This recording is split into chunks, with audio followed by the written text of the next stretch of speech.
Hey, Bismillah. Assalamualaikum warahmatullahi wabarakatuh. Innal hamdalillah nahmaduhu wa nasta'inuhu wa nastaghfiruh wa na'udzu billahi min sururi anfusina wa min sayyiati a'malina may yahdihillahu fala mudilla lahu wa may yudlilhu fala hadiya lahu. Asyhadu an la ilaha illallah wahdahu la syarika lahu wa asyhadu anna Muhammadan abduhu wa rasuluh. Allahumma shalli wa sallim wa barik ala Muhammadin wa ala alihi wa ashabihi wa man tabi'ahum bi ihsanin ila yaumiddin.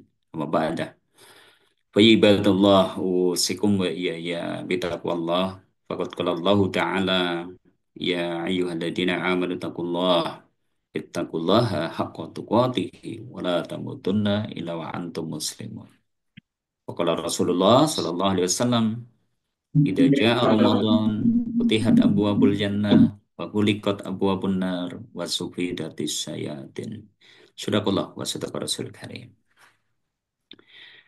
Segenap direksi Rumah Sakit An-Ni'mah yang semoga senantiasa diberkahi oleh Allah Ta'ala dan juga tim medis semuanya yang juga semoga senantiasa terlimpah curah berkah kepada kita semua dan juga semua hadirin hadirat melalui Zoom yang juga semoga senantiasa terlimpah berkah curah kepada kita semua.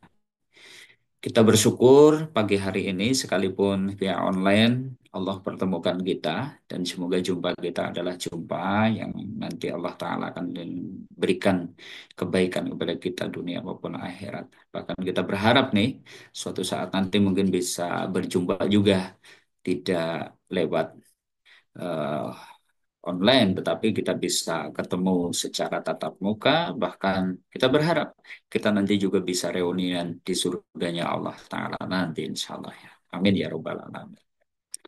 Bapak Ibu Saudara-saudari, kaum muslimin Allah, satu hal yang kayaknya butuh kita mantapkan di dalam hati bahwa masih diberi rezeki ketemu Ramadan itu nikmat besar.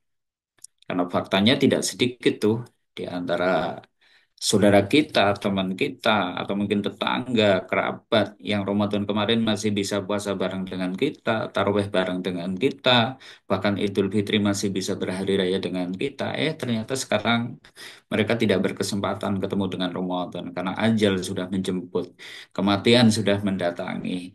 Nah, artinya sungguh kita itu mendapatkan nikmat yang tidak diberikan oleh kebanyakan orang. Dari situ kita syukuri nikmat ini dengan apa? Kita optimalkan betul. Bagaimana kita bisa merengkuh keberkahan yang banyak di bulan Ramadan ini. Nah, untuk itulah hari ini mungkin kita akan coba sedikit keluar dari kebanyakan orang terkait dengan target-target Ramadan. Kita justru akan mencoba meraih keberkahan dari birrul walidain. Latar belakangnya seperti apa? Mari kita coba runtutkan ya. Begini Bapak Ibu Saudara-saudari kaum muslimin, sebelumnya selawat serta salam semoga senantiasa tercurah pada uswah kita, teladan kita Rasulullah Muhammad Sallallahu Alaihi Wasallam beserta keluarganya, sahabatnya dan juga orang-orang yang sikoh dalam dinul Islam ya yaumil qiyamah. Ramadan itu memang bulan spesial ya, bulan di mana Allah mudahkan kita untuk beramal. Kalau dalam riwayat Bukhari itu ada satu hadis, Idza jaa Ramadan, futihat abwabul jannah, wa ghuliqat abwabun nar, wa sufidatis syayatin. Jika datang bulan Ramadan, pintu surga dibuka. Jika datang bulan Ramadan, pintu neraka ditutup. Setan dibelenggu. Ini nggak ada di bulan yang lain kecuali Ramadan. Dan terus apa dampaknya bagi kita yang masih di dunia dengan dibukanya pintu surga, ditutupnya pintu neraka? Nah, begini Bapak Ibu. Dibukanya pintu surga itu maksudnya bahwa di bulan Ramadan Allah mudahkan kita melakukan amalan yang di bulan lain mungkin terasa berat, di bulan Ramadan dimudahkan. Sebaliknya dengan ditutupnya pintu neraka, artinya jalan-jalan yang mengantarkan ke neraka itu dipersempit, kesempatan berbuat dosa dan maksiat itu dipersempit. Bahkan yang ketiganya tadi wasufi datis syayatin spesial di bulan Ramadan setan dibelenggu. Artinya apa? Setan yang selama ini kerjanya menghalangi kita ketika kita hendak berbuat baik, hendak beramal soleh. Setan yang kerayu dorong-dorong kita itu untuk berbuat dosa dan maksiat. Di bulan Ramadan dibelenggu. Artinya, siapa-siapa yang punya niat berbuat bajik, pasti kasembadan, pelakon. Siapa yang niat untuk panen pahala di bulan Ramadan, insya Allah pasti didapat. Kenapa? Faktor-faktornya dikuatkan. Tadi, pintu surga dibuka, amal yang mengantarkan ke surga dimudahkan. Pintu neraka ditutup, amal yang mengantarkan kepada dosa dipersempit. Setan dibelenggu. Pokoknya kita niat panen pahala, insya Allah terlaksana. Nah, layak jika kemudian di bulan Ramadan setiap kita mungkin bikin rancangan-rancangan amal. Ada yang bikin target, Ramadan ini saya harus bisa khatam Quran 2 juz per hari. Atau 2 kali khatam, berarti satu harinya baca Quran 2 juz. Ada yang bahkan mungkin bikin target juga. Ramadan ini saya harus bisa sholat jamaah 150 kali. Artinya setiap hari 5 kali, subuh, duhur, asar, maghrib berjamaah. Bahkan plus yudriku takbiratul ula dengan mendapatkan takbir pertama bersama imam. Ada yang bikin target, Ramadan ini saya harus full sholat tarawihnya berjamaah. Kenapa? Karena dengan sholat tarawih berjamaah, man qoma ma'al imam, ya siapa yang sholatnya bareng bersama imam hatta yansorib sampai selesai, fa innahu ya'dilu qiyamul lailatan. Maka itu senilai orang yang sholat semalam suntuk. Ada yang bikin target, Ramadan ini saya harus nambah hafalan Quran kita.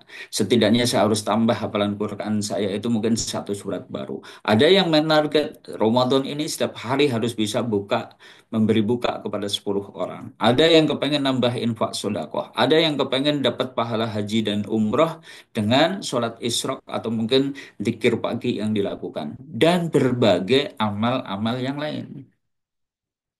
Eh, jangan-jangan ada yang sampai melupakan. Ada amalan yang sebenarnya penuh berkah, yaitu birrul walidain. Maksudnya apa?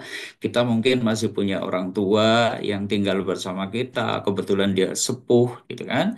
Atau mungkin dalam tanda kutip sudah jompo, karena kita ngejar target, baca Qurannya one day 7, kemudian sholat jamaah, sholat tarawih, dan seterusnya, sehingga mereka justru malah terabaikan, sehingga mereka itu mungkin tidak kita muliakan, seakan-akan mereka bukan sumur pahala yang bisa kita timba pahalanya sebanyak-banyaknya. Nah, untuk itulah ibu, bapak, kaum muslimin arsyadakumullah, kita akan coba dudukkan terlebih dahulu. Seperti apa sih kedudukan orang tua di dalam dinul Islam? Harapannya nanti kita akan nyadar bahwasanya justru ada amal yang luar biasa nih. Ya, andai kemudian kita itu mungkin ngejar target tadi kayak baca Quran, sholat jamaah, sholat duha, sholat tarawih, dan seterusnya, kok sampai melewatkan nih ya, beramal untuk berbakti kepada orang tua, kita khawatir justru malah kita itu rugi dengannya. Gitu kan? Karena ada istilah Jawa, mungkin bahasa Jawanya itu guru uceng malah kelangan deleg gitu kan. Uceng itu ikan yang kecil, itu kan. Deleg itu ikan yang besar. Kita nyari itu kan, ngejar ikan yang kecil, malah kehilangan ikan yang besar ya. Baik, Bapak Ibu saudara-saudari, kaum muslimin arsyadakumullah. Dari sini saya ingin tunjukkan dulu nih, kedudukan orang tua di dalam dinul Islam itu ternyata tinggi banget. Ya. Ada beberapa indikasi syariat ya, yang atau dalil yang menunjukkan akan hal itu. Ya, ini kedudukan orang tua nih, kita kita sadar dulu bahwa orang tua kita itu kedudukannya sangat tinggi. Satu ini Bapak Ibu. Di antara bukti bahwa kedudukan orang tua itu sangat tinggi di dalam pandangan Allah itu, sampai perintah untuk birrul walidain itu digandengkan dengan perintah terbesarnya Allah. Lah perintah terbesarnya Allah itu apa sih gitu kan? Yuk kita baca di surat Al-Isra ayat 23. Di sana Allah Ta'ala berfirman, A'udzubillahi minasyaitonirrajim. Wa qada rabbuka ala ta'budu illa iyyah wa bil walidaini ihsana. Dan Tuhanmu telah memerintahkan supaya kamu tidak beribadah kecuali hanya kepadanya, dan kepada kedua orang tua hendaknya kamu berbuat bajik sebajik-bajiknya. Mana yang menarik dari kalimat ini? Perintah terbesarnya Allah itu adalah tauhid. Jadi di sini disebutkan wa qadha rabbuka alla ta'budu illa iyyah. Tuhanmu telah memerintahkan supaya kamu tidak beribadah kecuali hanya kepadanya. Ini perintah terbesarnya Allah. Yaitu tidaklah diciptakan jin dan manusia juga untuk itu, supaya beribadah kepada Allah. Tidaklah diutus para nabi dan rasul juga untuk mengajak manusia untuk beribadah kepada Allah Ta'ala saja. Bahkan diturunkannya kitab-kitab dari Zabur, Taurat, Injil sampai Al-Quran juga untuk mengajarkan bahwa hendaknya manusia tidak beribadah kecuali hanya kepada Allah. Ini perintah terbesarnya Allah. Ternyata perintah selanjutnya itu adalah wabil walidaini ihsana, dan kepada kedua orang tua hendaknya berbuat bajik sebajik-bajiknya.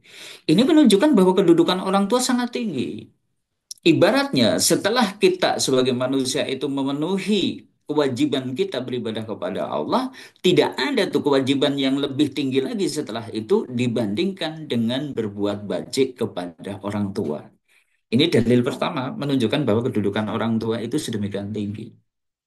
Maka rugi nih kalau kita itu sibuk dengan amalan-amalan sunnah, sementara tadi ya untuk ngejar target ini, ngejar target itu, justru malah perintah terbesar ya, perintah terbesar kedua justru malah kita lewatkan. Misalnya ada yang seperti itu, demi baca Quran malah orang tua panggil-panggil kita, mungkin butuh pertolongan malah kita akan membantunya. Kenapa? Kita lagi sibuk baca Quran. Kita lagi sibuk mungkin sholat malam, lagi sholat tarawih dan seterusnya. Nanti kita dudukkan dari sisi fikihnya mana yang mesti didahulukan. Ini satu dulu, Bapak Ibu saudara-saudari kaum muslimin, bahwa kedudukan orang tua dalam dinul Islam itu sedemikian tinggi.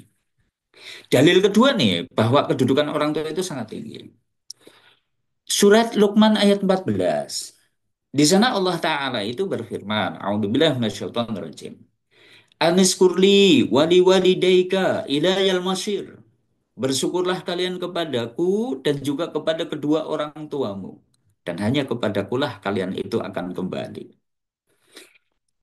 Di dalam ayat ini ada dua bentuk kesyukuran. Satu, disuruh syukur kepada Allah. Wajar. Kita itu sebagai hamba mestinya bersyukur kepada Allah, berterima kasih kepadanya. Kenapa? Karena kita dikasih hidup, Allah yang ngasih hidup. Kita sehat, Allah yang ngasih sehat. Kita punya dikasih atau dapat rezeki, Allah yang ngasih rezeki. Bahkan kita itu tinggal di buminya Allah. Kita itu bernaung di bawah langit, juga langitnya Allah. Mestinya makanya kita tidak bersyukur, atau kita mestinya bersyukur kepada Allah dengan apa? Ketundukan ketaatan.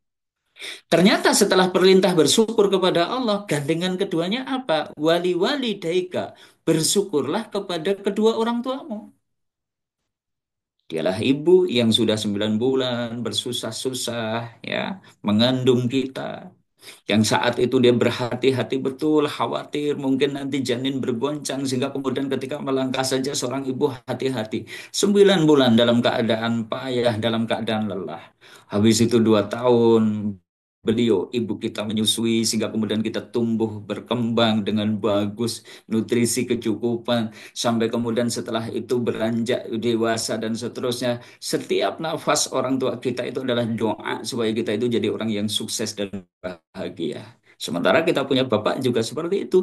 Dia jadi payah, banting tulang, demi mungkin istri yang lagi hamil tercukupi nutrisinya, tercukupi kebutuhannya, dibahagiakannya. Sampai kemudian melahirkan, bapak kita juga sibuk jadi payah, banting tulang, supaya kemudian kita itu bisa dapatkan gizi, disekolahkan, dan seterusnya. Supaya kita jadi orang sukses. Layak jika Allah perintahkan kita bersyukur kepada mereka.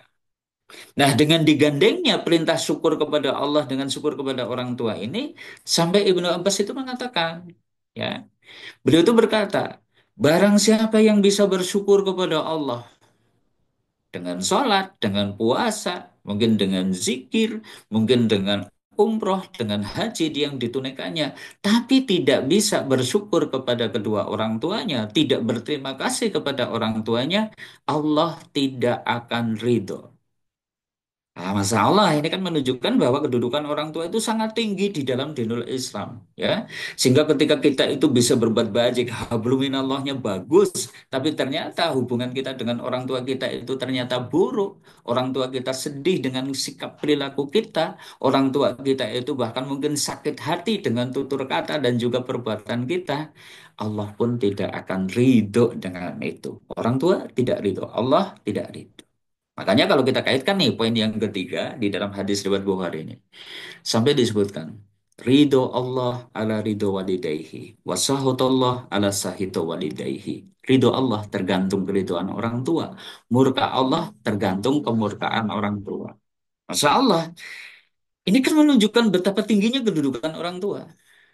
Satu sisi mungkin kabar gembira nih bagi orang yang bisa membuat orang tua puas, membuat orang tua bahagia, membuat orang tua itu mungkin merasa senang dengan kata-kata, dengan perbuatan kita. Kabar gembira bahwa Allah juga akan ridho kepada kita. Tapi sebaliknya tuh, ketika kita ternyata membuat orang tua sedih, membuat orang tua sakit hati, hati-hati, jangan-jangan itu pun menjadi sebuah kemurkaan Allah kepada kita. Ini bukti ketiga, Bapak Ibu, bahwasanya kedudukan orang tua itu sangat tinggi di dalam dinul Islam. Dan satu lagi nih, poin yang keempat. Sampai Nabi menyebutkan, Al-walidu ausatu abwabil jannah. Orang tua itu pintu tengahnya surga. Pintu surga ada berapa? Mungkin ada Bapak Ibu yang tahu. Ada 8 ya. Itu inna fil jannati samaniyata abwab. Sesungguhnya di surga itu ada 8 pintu. Nah, di sini disebutkan al walidu ausatu abwabil jannah. Orang tua itu pintu tengahnya surga. Di antara ulama ada yang menakwilkan bahwa maksud dari ausatu abwabil jannah pintu tengah itu berarti gimana? Pintu yang paling bagus, pintu yang paling mulia.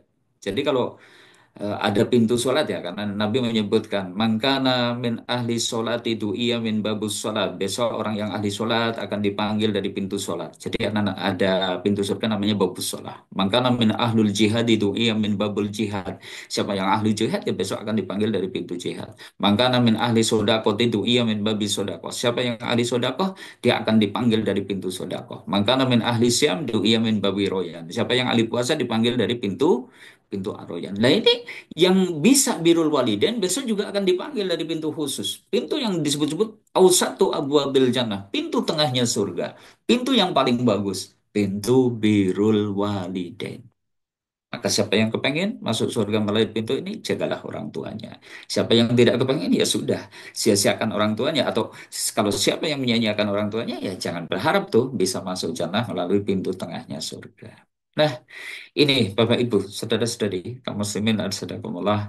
Jadi kedudukan orang tua itu di dalam dinul Islam itu sedemikian tingginya. Makanya awas nih ya. Jangan sampai salah prioritas di bulan Ramadan ini. Jangan-jangan demi ngejar target amal di bulan Ramadan, malah orang tua terabaikan, bahkan tersakiti hatinya. Nah, untuk itulah kita akan coba tengok nih seperti apa ya bentuk-bentuk birrul walidain ini terkhusus di bulan Ramadan ya. Bagaimana sih kita itu bisa berbakti kepada orang tua di bulan Ramadan ini. Baik Bapak Ibu, saudara-saudari kaum muslimin yang semoga senantiasa dimuliakan oleh Allah Ta'ala. Yang pertama nih, bentuk birrul walidain yang pertama. Persiapkanlah makan buka untuknya. Kelihatannya ini mungkin sepele gitu kan. Tapi Masya Allah, jika memberi buka kepada orang yang puasa saja adalah amal besar. Karena kan disebutkan tuh, iman. Siapa yang memberi buka kepada orang yang puasa, karena lahu wijri. Karena lahu ajrihi. Dia berhak mendapatkan pahala orang yang puasa itu. Wairu annahu la yanqusu min ujuri min ajri shaimi saya tanpa mengurangi pahala orang yang puasa sedikit pun. Artinya kita ngasih buka kepada orang yang puasa, kita dapat pahala puasa orang itu. Saya yakin ini adalah amal dengan pahala yang sangat berlimpah. Tapi memberi buka kepada orang tua itu pahalanya jauh lebih besar lagi dibandingkan dengan itu. Karena di dalamnya tadi ada birrul walidain. Di dalamnya ada penunaian kewajiban terbesar setelah kewajiban kita kepada Allah. Makanya sungguh rugi nih kalau kita itu mungkin sibuk ngasih buka kepada santri, sibuk ngasih buka kepada mungkin jamaah masjid, sibuk kita menyiapkan buka mungkin ke pantai-pantai asuhan. Tapi ternyata orang tua kita sendiri mungkin dalam keadaan lapar, doi, tidak punya cukup bekal untuk berbuka, kita malah tidak ambil perhatian dengannya. Hati-hati, bisa jadi bahkan amal kita keluar itu tidak akan diterima sampai kemudian kita itu berbuat baik kepada orang tua terlebih dahulu. Karena urutan infak sodako kan sebenarnya ada ring-ringnya, gitu kan? Kalau kita kembali di surat Al-Baqarah 215 itu. Ya. Yas'alunaka madza yunfikun. Mereka bertanya tentang infak yang mereka keluarkan. Ternyata Nabi disuruh jawab, "Qul ma anfaqtum min khairin faliwalidaini." Maka urutannya ranking satu kepada orang tua dulu nih kalau kita mau berbuat baik. Orang tua kok sudah cukup bagus dan seterusnya, baru melebar ke ring keduanya. Wabildil kurba, kepada kerabat dekat. Kita mungkin punya adik, punya ponakan, punya paman, punya bibi. Baru setelah itu wal yatama, kepada anak yatim. Kemudian setelah itu masakin, kepada orang miskin. Baru kemudian kepada tetangga dekat, tetangga jauh. Baru kemudian tetangga teman sejawat dan seterusnya. Urutannya seperti itu. Maka cobalah ini kita praktekkan ya, yang di rumah ternyata masih ada orang tua yang hidup bareng dengan kita, Masya Allah, itu karunia besar ya. Disyukuri nih kita masih bisa bersama dengan orang tua di saat kita mungkin sudah dewasa, kita sudah berkeluarga, berarti dikasih sama Allah, pintu surga ada di rumah kita. Nah, maka persiapkanlah makan buka untuknya. Yang mungkin rumahnya agak jauh, ya coba ditelepon di pagi harinya.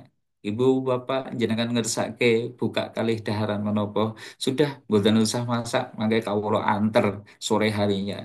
Sampaikan kepadanya, saya yakin itu adalah satu bentuk yang sangat menggembirakan orang tua. Bahkan mungkin kadang makanan sepele saja, ya, yang mungkin kita siapkan sepulang kerja, tahu-tahu kita mampir ke rumahnya dan kemudian kita berikan kepada orang tua. Bagi mereka, sungguh itu adalah satu kebahagiaan yang luar biasa.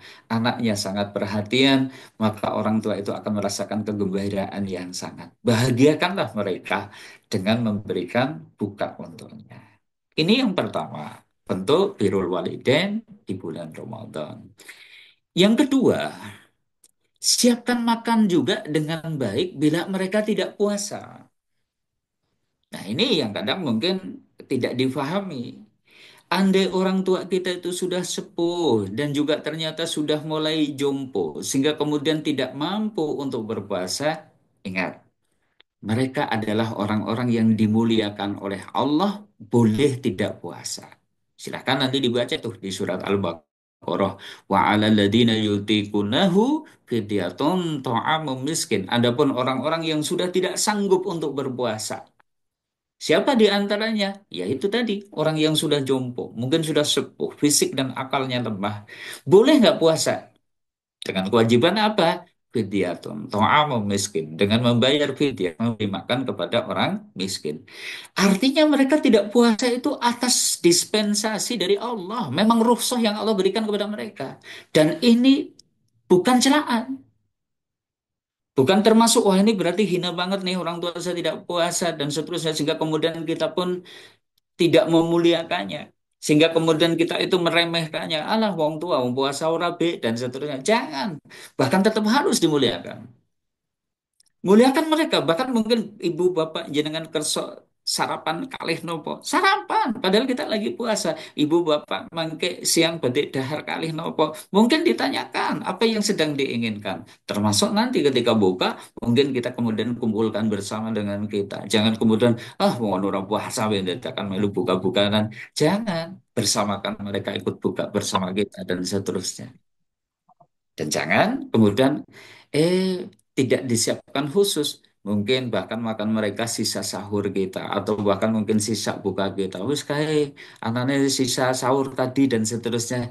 Ya Allah, kasihan sekali atau bahkan rugi sekali kita gitu kan. Kita sibuk memuliakan diri dengan berbagai target amal, malah kita justru menyepelekan tuh ada amal yang sedemikian mulia. Spesialkan mereka, muliakan mereka, sekalipun tidak puasa, jangan dicela. Siapkan makanan terbaik untuk mereka, yang mereka inginkan. Ada satu kisah nih ya, Bapak Ibu kaum muslimin harus.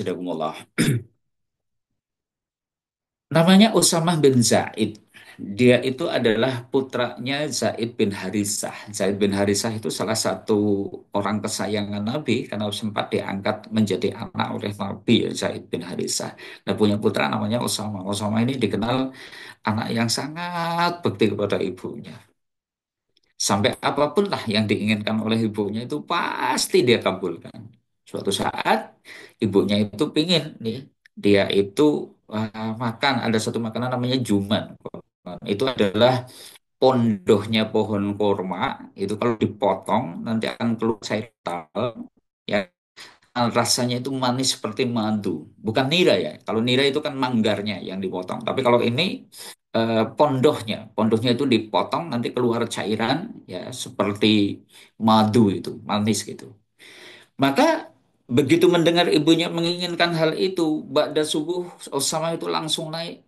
Dan kemudian pondok pohon kurma itu dipotong. Sampai kemudian para sahabat yang pada waktu itu melihat kejadian itu tuh terkaget-kaget. Kenapa? Karena pada waktu itu harga pohon kurma di zaman Khalifah Utsman bin Affan itu mencapai 1.000 dirham. Harganya 1.000 dirham satu pohon. Nah, padahal kalau dipotong pondohnya, ya sudah, alamat bahwa pohon itu mati. Maka mereka kemudian bertanya, "Hei Osama, apa kamu nggak tahu nih berapa harga pohon kurma hari ini? Kenapa kau potong itu pondohnya?" Maka dijawab oleh Osama dengan mantap, "Kalau ibu saya sudah menginginkan sesuatu, pasti aku akan berikan. Sekalipun tadi mungkin rugi sampai puluhan juta rupiah ya, 1.000 dirham itu puluhan juta rupiah. Osama tidak merasa itu rugi. Seperti itulah mestinya seorang anak terhadap orang tua seperti itu. Sementara kadang mungkin kita baru mungkin orang tua ingin hal-hal yang sepele saja. Nah, saya kepengen nasi jagung sama buntil misalnya. Kita kemudian mencelanya, walah, mbok neko-neko, jangan neko-neko tombah gitu kan. Buntil, sego jagung gue angel kulit aneh. Mbok chicken nugget wae, opo kemudian corn dog wae dan seterusnya yang ada di kulkas gitu kan. Padahal nasi jagung buntil itu cuma paling harga berapa? 10.000 mungkin di pasar Wangon juga ada dan seterusnya gitu kan. Tapi kita enggan untuk menyiapkannya karena kita mungkin merasa berat. Ini tadi Osama bin Said bahkan kehilangan mungkin tadi puluhan juta hanya untuk menyenangkan orang tuanya dengan makanan yang kelihatannya sepele. Beliau tunaikan. Seperti itulah hendaknya sekalipun orang tua kita itu tidak puasa, jangan kemudian dicela, jangan kemudian diremehkan, jangan kemudian dikasih makan sisa sahur atau sisa buka kita. Ini yang kedua, bentuk birrul walidain ketika orang di bulan Ramadan. Yang ketiga, Bapak Ibu kaum muslimin rahimakumullah. Dahulukanlah orang tua dibandingkan dengan sholat tarawih dan bacaan Quran kita. Ini yang mungkin juga jarang jarang difahami gitu kan. Kadang kita mentang-mentang lagi sholat tahajud misalnya orang tua kita panggil, nah tolong nak tuntun ibu ke belakang, ibu mau buang air nih gitu kan. Karena kita itu mungkin lagi sholat atau lagi baca Quran, sehingga kemudian kita diam aja. Bahkan mungkin kita tidak menyahut. Andai kemudian menyahut mungkin sahutannya gitu kan, gitu kan dan seterusnya menunjukkan bahwa kita enggan, menunjukkan bahwa kita itu emoh. Andai kemudian kita melakukannya mungkin dengan menggerutu, dengan wajah mungkin cemberut dan seterusnya. Ah, begini, ada satu kisah yang bisa kita petik pelajaran. Kisah ini ada di dalam hadis Sahih tentang Jurej. Mungkin pernah dengar itu. Nanti kisah Ibnu Jurej judulnya. Jurej itu seorang pemuda ahli ibadah di zaman Bani Israel. Dia dikenal sebagai pemuda yang sangat soleh, sergap ibadah. Ya. Sampai suatu saat Juret pemuda ini sedang sholat tahajud. Tiba-tiba ibundanya panggil, "Wahai anakku, Juret," gitu kan. Intinya ibundanya kayaknya butuh pertolongan, entah mungkin butuh dipijit kaki atau punggungnya, entah minta diantar ke belakang dan seterusnya. Yang jelas Juret yang lagi tahajud pada waktu itu, jadi kemudian ditimpa kebingungan, lanjutin sholat atau jawab panggilan ibu.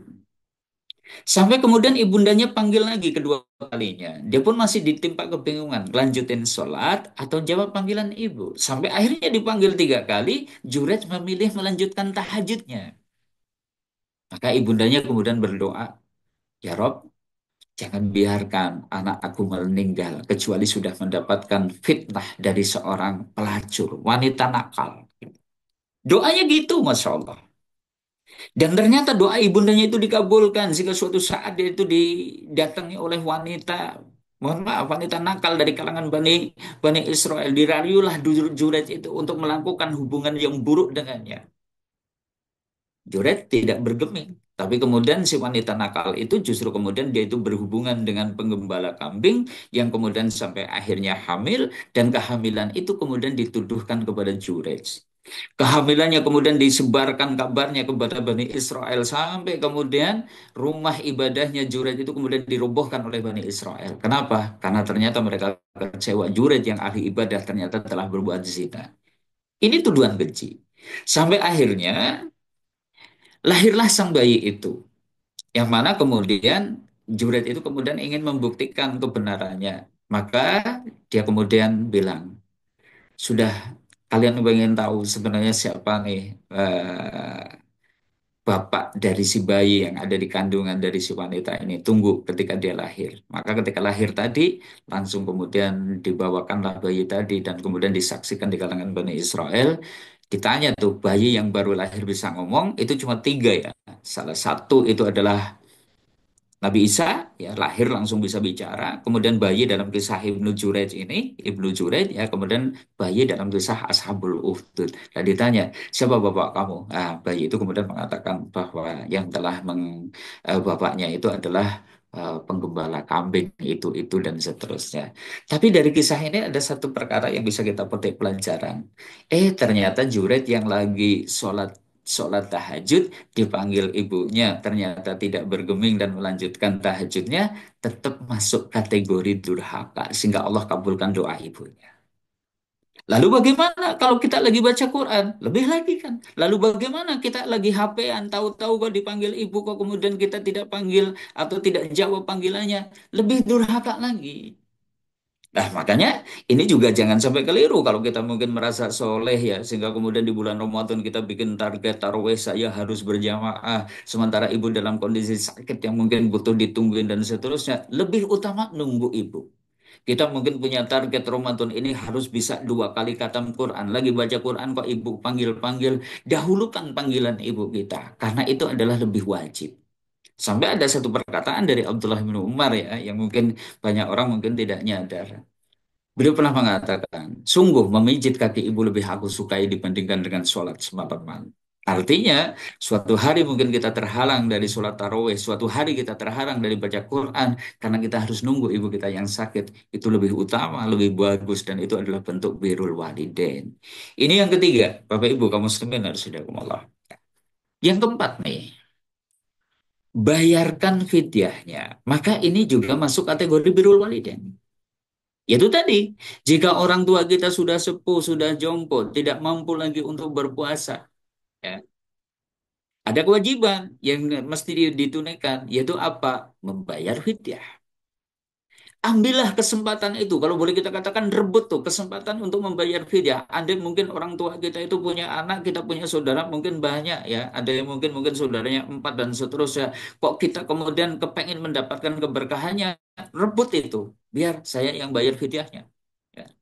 Jangan dianggap bahwa ini adalah sebuah beban, bahkan ini kesempatan besar untuk meraup pahala yang berlimpah dengan membayarkan fidyah dari orang tua kita yang tidak mampu berpuasa itu tadi. Ini yang keempat. Yang kelima, nah, hiasi diri dengan tawaduk dan lemah lembut, apalagi di bulan Ramadan. Ya, kaum muslimin, coba kita renungi yuk, dalam satu satu ayat ada satu satu perintah nih. Wahfid lahum janahad dzulli minar rahmah. Maka senantiasa berendah hatilah di hadapannya sebagai bentuk kasih sayang. Allah juga perintahkan wa kullahuma kaulan karima. Berkatalah kepada keduanya dengan tutur kata yang mulia. Artinya apa?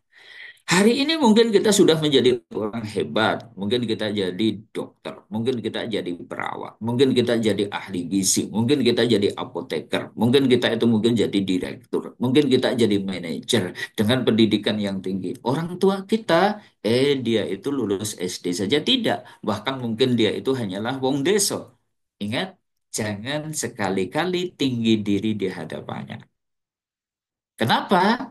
Tadi kewajiban kita sebagai anak, bahwa kita itu sudah jadi apapun, kita itu harus senantiasa tawaduk di hadapannya. Berendah diri. Sehingga apapun yang mereka perintahkan, sekalipun kesannya itu mungkin, saya sekelas saya, masa saya diperintah suruh ini, ah, jaim ya, gengsi dan seterusnya. Itu namanya kita tinggi diri. Satu kisah nih ya, suatu saat Muhammad Ibnu Sirin, beliau itu lagi ngisi kajian dengan jamaah yang sedemikian banyak. Tahu-tahu ibundanya itu panggil-panggil, nak anakku Muhammad, tolong bantu ibu dulu nih, beri makan kambing, gitu kan. Lagi ngisi kajian di masjid besar, jamaahnya banyak, ibunya panggil-panggil, suruh ngasih makan kambing. Kalau sekelas kita, kayaknya mungkin kita bahkan mungkin akan membentak orang tua Ibu, ini saya lagi penting, begini, begini, begini, dan seterusnya, gitu kan. Bahkan mungkin jangan jangan kan mungkin tadi acaranya sepenting itu, kadang mungkin baru kumpulan dasawisma dipanggil sama ibu sendiri saja, malah ibu kita jadi dibentak, ini lagi penting nih, lagi rapat dasawisma gitu dan seterusnya. Nah, maka mestinya tadi Muhammad Ibnu Sirin itu kemudian bilang dia itu menghentikan kajiannya. Saudara-saudara, saya hentikan kajiannya. Kenapa? Saya dipanggil ibu nih, saya suruh bantu ngasih makan kambing. Belum keluar kemudian ngasih makan kambing. Ini menunjukkan tawadhu. Nah, kalau bisa seperti itu tuh, sekalipun kita sudah jadi pejabat dan seterusnya, jangan tinggi diri di hadapan orang tua. Bahkan tadi, sekalipun kadang orang tua itu karakternya sudah kembali seperti anak kecil lagi. Keinginannya dan seterusnya. Tetap berlemah lembutlah. Karena itu adalah kewajiban kita. Wa kullahuma kaulan karima. Berkatalah kedua kepada keduanya itu dengan tutur kata yang mulia. Tutur kata mulia.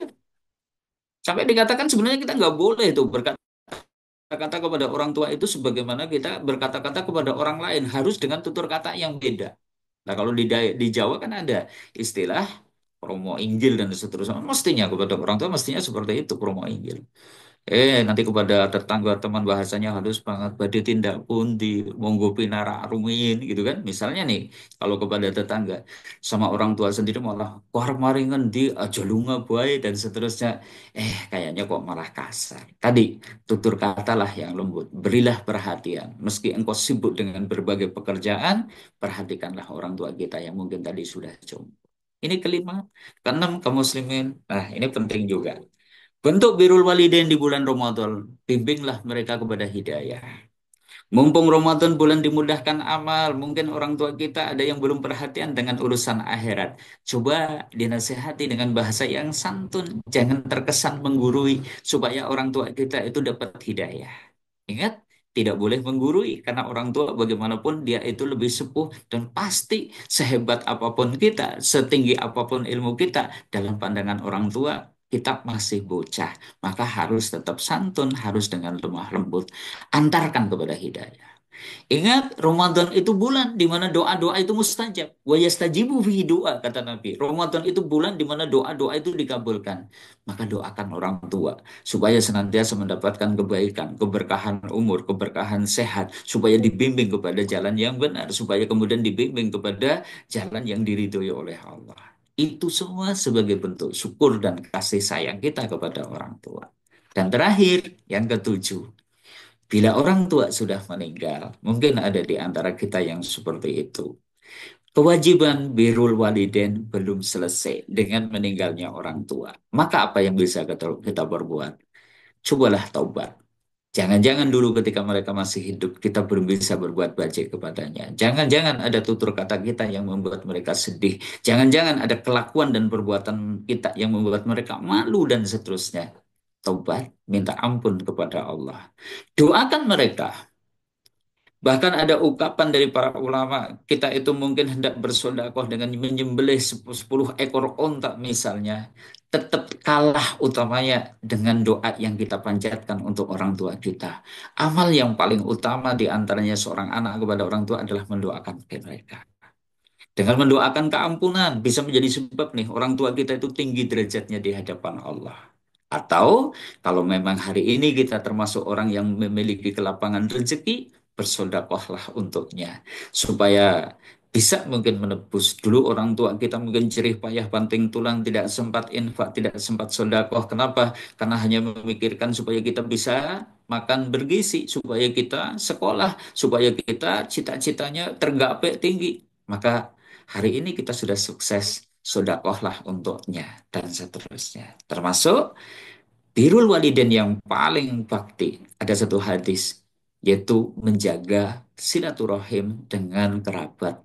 Yang orang-orang yang dicintai orang tua kita. Makanya ada satu hadis, Inna min abrol bir, sesungguhnya di antara bentuk bakti yang paling bakti, yaitu engkau menyambung hubungan dengan orang-orang yang dicintai oleh orang tua kamu. Setelah orang tua meninggal, bentuk birrul walidainnya kita jaga. Kerukunan dalam keluarga, kita berkunjung ke tempat orang-orang yang dicintai oleh orang tua kita. Itu adalah bentuk birrul walidain bagi orang yang sudah atau bagi kita yang mana orang tuanya sudah meninggal. Inilah Bapak Ibu, saudara-saudari kaum muslimin yang semoga senantiasa dirahmati oleh Allah. Prioritas amal kayaknya butuh kita pahami. Kita punya target besar di bulan Ramadan dengan berbagai amal. Tapi kalau di rumah masih ada orang tua yang tinggal bersama kita, maka sungguh itu adalah sumur pahala. Ayo kita timba tuh sebanyak-banyaknya pahala yang ada di rumah dengan berbagai amal tadi. Ini dulu, masih ada sisa waktu, 15 menit ya. Mari kita berdiskusi, mungkin ada poin-poin yang butuh ditekankan atau hal-hal yang butuh dijelaskan. Saya kembalikan kepada Ustadz Yain ya, semoga ini nanti mungkin di moderatori ya, mungkin ada hal-hal yang mau ditanyakan oleh teman-teman semua. Demikian dari kami, wallahu a'lam bishawab. Jazakumullah Ustadz Junianto atas tausiahnya, alhamdulillah tausiah nasihat yang sangat berharga sekali bagi kami. Eh, Mudah-mudahan bisa dipahami oleh teman-teman dan kalau memang ada yang masih belum paham, segera bisa ditanyakan, monggo. Atau barangkali sudah mulai ada pertanyaan? Belum. Ya, silakan teman-teman. Ditunggu ya Tad ya. Ya, siap. Ya, siap. Hmm. Mungkin karena lagi puasa, loadingnya agak lambat gitu, jadi ya. Iya.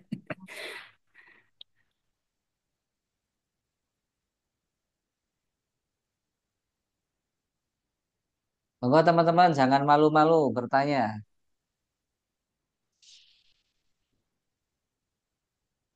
Atau mungkin sudah atau tidak punya orang tua itu ya. Jadi mungkin tidak ada yang ditanyakan. Masih pada punya bapak ibu? Masih, masih. Ini Masih masih ya.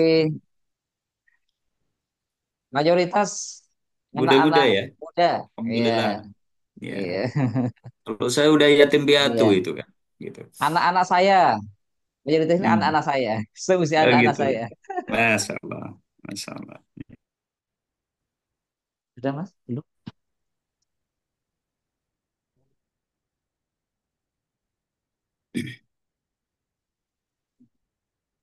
Belum. Begini kalau belum mungkin eh, saya memancing pertanyaan ya. Begini Ted, ini Hmm. kebanyakan, kebanyakannya beberapa ya kalau kalau beberapa Hmm. teman-teman itu kan eh, terutama yang teman-teman perempuan gitu ya kan punya anak, punya bayi, ya, punya anak, punya bayi. Nah, ya karena kerja ya otomatis eh, ya ditinggal bersama orang tuanya. Nah, ini kalau yang seperti ini bagaimana itu? Oke. Baik ya. Alhamdulillah wassalatu wassalamu ala Rasulillah la haula wala quwata illa billah. Jadi begini, termasuk durhaka itu jika seorang anak itu nyuruh-nyuruh kepada orang tua. Kadang pakai bahasa yang bagus lagi. Ibu, sudahlah, ibu kan sudah pensiun, ikut kami aja di Jakarta, gitu kan? Supaya bisa kumpul dengan cucu-cucu.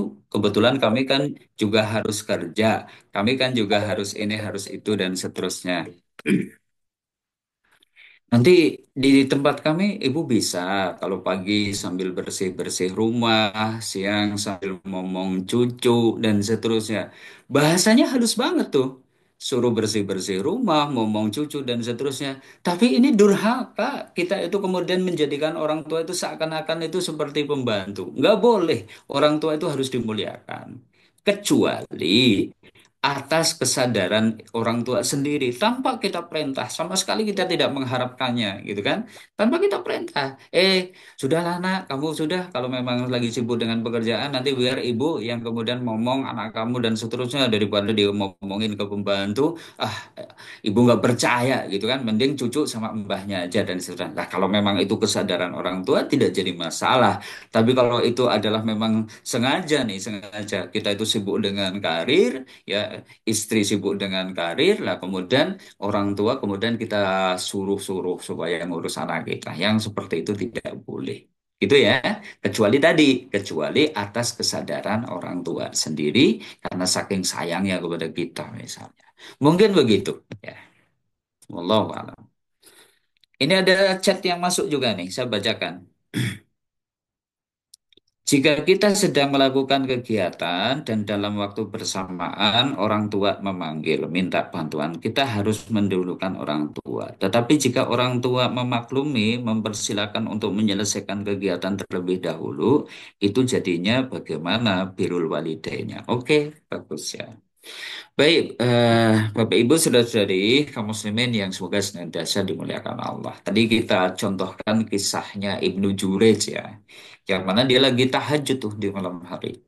Tahu-tahu ibundanya panggil-panggil dan seterusnya. Nah, dalam kaidah fikih, sesuatu yang hukumnya wajib itu lebih didahulukan daripada sesuatu yang hukumnya sunnah. Nah, tadi birrul walidain itu wajib, memenuhi panggilan orang tua itu wajib. Adapun tadi tahajud itu sunnah, makanya mestinya mendahulukan panggilan orang tua dahulu. Tapi nanti beda, kalau kita itu ternyata lagi sholat 5 waktu tuh, subuh, duhur, asar, maghrib. Gimana? Pas lagi sholat maghrib, ibu panggil. Pas lagi sholat isya, orang tua kita panggil-panggil, butuh pertolongan, dan seterusnya. Maka selesaikan sholat wajib kita. Baru nanti kemudian selesai, kemudian kita sampaikan permintaan maaf. Maaf Bunda, tadi Ananda lagi sholat. Sehingga mohon maaf ini terlambat nih memenuhi panggilan panjenengan dan seterusnya. Seperti itu. Maka sama juga ketika kita aktivitasnya kok ternyata mungkin juga bukan termasuk wajib, tapi orang tua kita paham banget bahwa kita mungkin ada pekerjaan ini sehingga ketika mereka butuh bantuan kok kemudian mereka ridho kita menyelesaikan urusan kita dulu ya berarti bukan masuk kategori durhaka. Itu ya sudah masuk kategori bahwa kita itu sudah berbuat baik kepadanya. Seperti itu. Jadi makanya kalau kita jadi orang tua juga kayaknya kita butuh nih pengertian terhadap anak kita. Jangan kemudian karena kita kedudukannya tinggi kita malah ngancam-ngancam kepada anak, "Hei, anakku orang manut, terus kualat kowe," dan seterusnya. Jangan gitu kan. Justru kita jadi orang tua yang kalau bisa bijak, berlapang dada. Nah, seperti yang tadi mungkin kasusnya panjenengan, ya, yang ini bertanya, ya tadi tidak jadi masalah kalau orang tua itu ridho. Ya. Baik, ini pertanyaan pertama, masih ada lagi nih. Eh, batasan apakah menantu dikatakan durhaka ke mertua? Apakah ada istilah durhaka menantu ke mertua? Oke, baik. Ya. Begini, kaum muslimin warahmatullahi. Jadi memang kewajiban birrul walidain itu sebenarnya kepada siapa sih gitu kan? Kepada anak laki-laki, gitu loh. Kepada anak laki-laki. Iya. Jadi seorang anak laki-laki itu sampai kapanpun itu harus mendahulukan orang tuanya, gitu kan. Mungkin pernah dengar nih kisahnya Alqomah ya, sekalipun mungkin dianggap hadisnya tidak sampai derajat sahih, tapi menarik tuh. Alqomah itu suatu saat sakit yang mengantarkan kepada sekaratul mautnya, ketika dibimbing untuk mengucap kalimat la ilaha illallah itu susah banget. Sampai akhirnya para sahabat membimbingnya ditalkin dengan kalimat la ilaha illallah belum juga terucap. Mereka kemudian datang kepada Nabi, ya Rasulullah, Alqomah begini-begini. Sudah kita talkin tapi ternyata belum juga tuh dia bisa mengucapkannya. Nabi tanya, dia punya orang tua enggak? Gitu kan. Maka kemudian dijawab, iya dia masih punya ibu yang sudah sepuh. Oke, hadirkan orang tuanya kemari. Saya pengen tahu tuh. Kalau dia bisa hadir biar saya yang sowan ke sana, kata Nabi seperti itu. Tapi akhirnya kemudian ibunda dari Alkomah itu kemudian datang. Sampai akhirnya ditanyalah sama Nabi sih ibundanya Alkomah. Bagaimana pendapatmu tentang anakmu Alkomah? Jawabannya simpel. Saya tidak ridho ya Rasulullah. Jawabannya itu, saya tidak ridho ya Allah. Ya Rasulullah. Kenapa? Dia mendahulukan istrinya. Artinya demi menyenangkan istri mungkin ibunya jadi tersia-siakan sehingga ibunya kemudian sedih dan seterusnya. Oke, kalau begitu Bunda, maafkanlah anakmu Alkomah.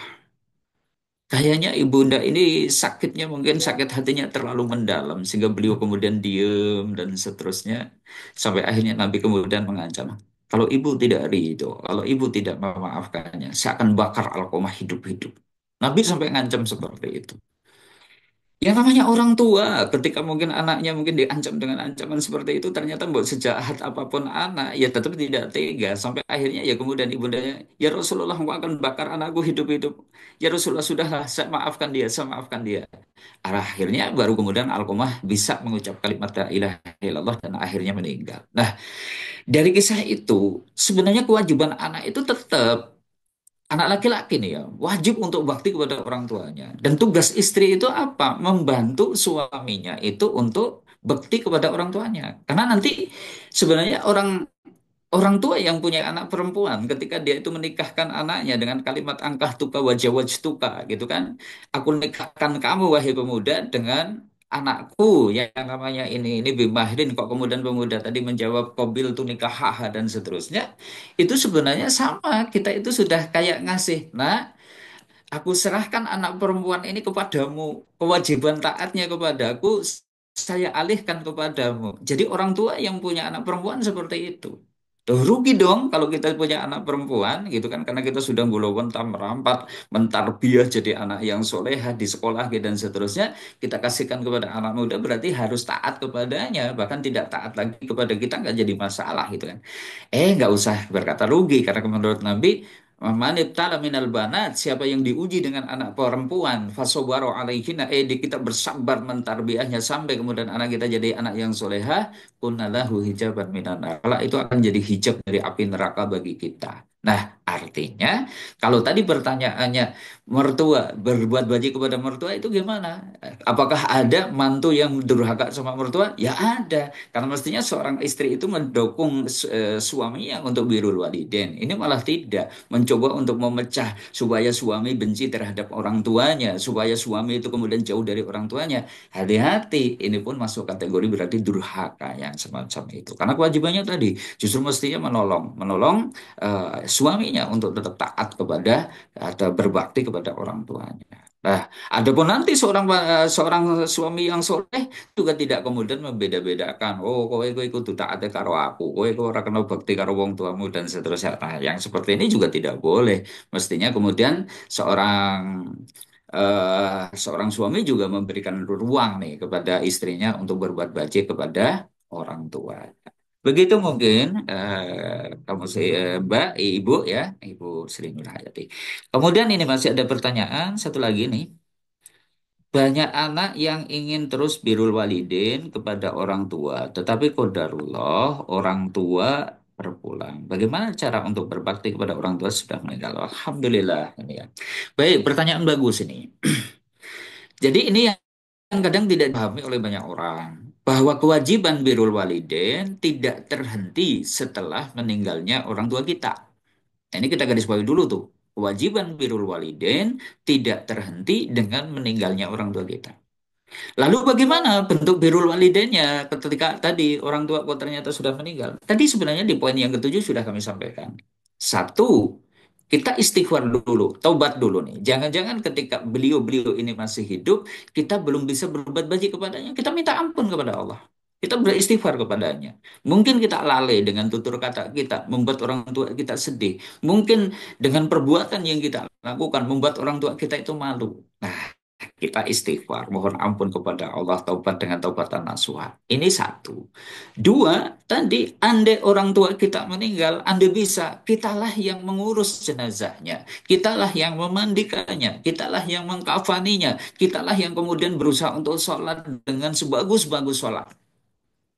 Jangan terbalik, kita hanya mungkin hanya larut dalam kesedihan sampai kemudian malah ternyata tidak mensolati, tidak mengurus jenazahnya. Anda bisa itu karena ini bentuk birrul walidain.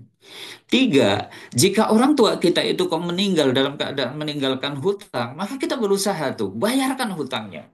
Sekalipun nanti kalau dalam tinjauan fikih mungkin tidak wajib nih anak itu membayar hutang orang tua dan seterusnya, karena nanti urutannya adalah dibayarkan dengan harta tinggalan orang tua. Kita kepengen birrul walidain, tunaikan itu. Utang orang tua bayarkan. Karena kita tidak ingin tuh, jangan sampai utang orang tua itu mengganjal nih eh, roh orang tua kita itu untuk masuk jannah dan seterusnya. Nah, kemudian Anda bisa tadi kita bersodakoh atas nama orang tua. Emangnya sampai nih sodakoh anak untuk orang tua? Insya Allah ada hadis Sahih riwayat Bukhari. Ya, suatu saat ada seorang laki-laki datang kepada Nabi SAW kemudian cerita, Inna abi mata wa taraka malan walam yusi. Ya Rasulullah, bapak saya sudah meninggal, dia meninggalkan harta yang tidak diwasiatkan.